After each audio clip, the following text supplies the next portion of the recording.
ہم جاگنے کے تعلق سے تھوڑی سی باتوں کو دیکھیں گے. جاگنا جو ہے وہ اچھا لگتا ہے اگر دعا کا سلسلہ نہ ہو. اگر دعا کا سلسلہ ہو تو پھر جاگنا یا زیادہ دیر تک جاگنا جو ہے یہ ذرا مشکل ہو جاتا ہے، اور بعض اوقات یا اکثر اوقات زندگیاں جو ہے وہ دعا اگر لمبی ہو جائے تو وہ خراٹے مارنے لگتے ہیں. جب کلام جو ہے وہ جاگنے کی بات کرتا ہے تو اس کے دوسرے معنی یہ ہے کہ کوئی سو رہا ہے. جاگنے کا اپوزٹ کیا ہے؟ سونا. جب جاگنے کی بات کلام کرتا ہے تو اس کے دوسرے معنی یہ ہے کہ کوئی سو رہا ہے. اور مجھے اور آپ کو کلام میں جو ہے وہ یہ سکھاتا ہے کلام کہ میں نے اور آپ نے جو چیز سیکھنی ہے وہ جاگنا سیکھنا ہے. امثال میں ایک بہت ہی خوبصورت بات ہے، امثال میں جو وائز نے سلیمان نے لکھی. اس نے کہا کہ نیند کیا کرتی ہے، کیا پہناتی ہے؟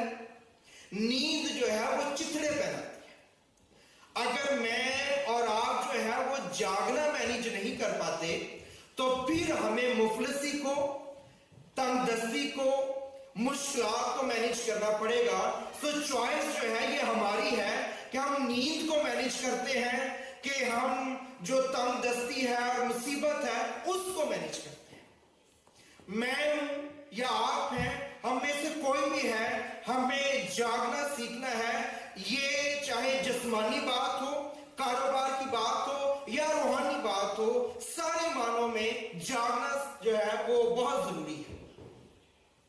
اگر آپ استثنا کی کتاب کو پڑھیں اور اس کے 6 باب کی 6 اور 7 آیت میں اگر آپ چلے جائیں تو وہاں لکھا ہے کلام کی باتوں کو تو اپنی اولاد کے ذہن نشین کرنا، اور کیا ہو کہ وہ گھر بیٹھے، راہ چلتے، لیٹتے اور اٹھتے وقت ان کا ذکر کیا کرنا، اور کلام کی یہ باتیں تیرے چوکٹوں کے اوپر اور تیرے ماتھے پہ ٹیکے کی مانند ہوں.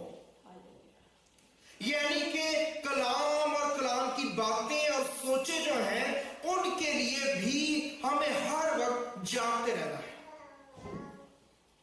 یسوع جب گیسمنی میں گئے، شاگرد ان کے ساتھ تھے، اور کلام میں لکھا ہے کہ وہ بہت تھک چکے تھے اور ان کو سخت نیند آ رہی تھی، اور ان کے لیے جاگنا محال ہو رہا تھا، مشکل ہو رہی تھی انہیں کہ وہ جاگیں.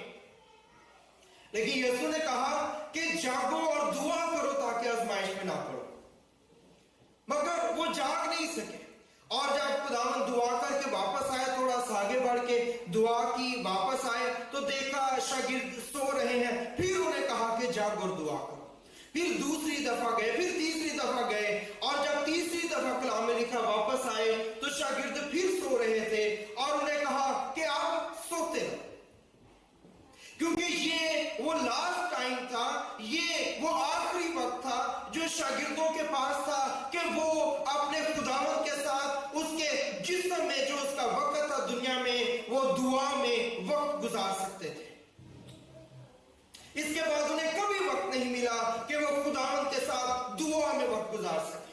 شاگرد سوتے رہے اور یسوع ان کی زندگی سے جدا ہو گیا. اگر میں اور آپ سوتے رہیں گے، یسوع زندگی سے چلا جائے گا اور ہمیں پتہ بھی نہیں چلے گا. اس لیے مجھے اور آپ کو روحانی اعتبار سے جاگتے رہنا ہے، مجھے اور آپ کو روحانی اعتبار سے الرٹ رہنا ہے. اور جب ہم جاگ رہے ہیں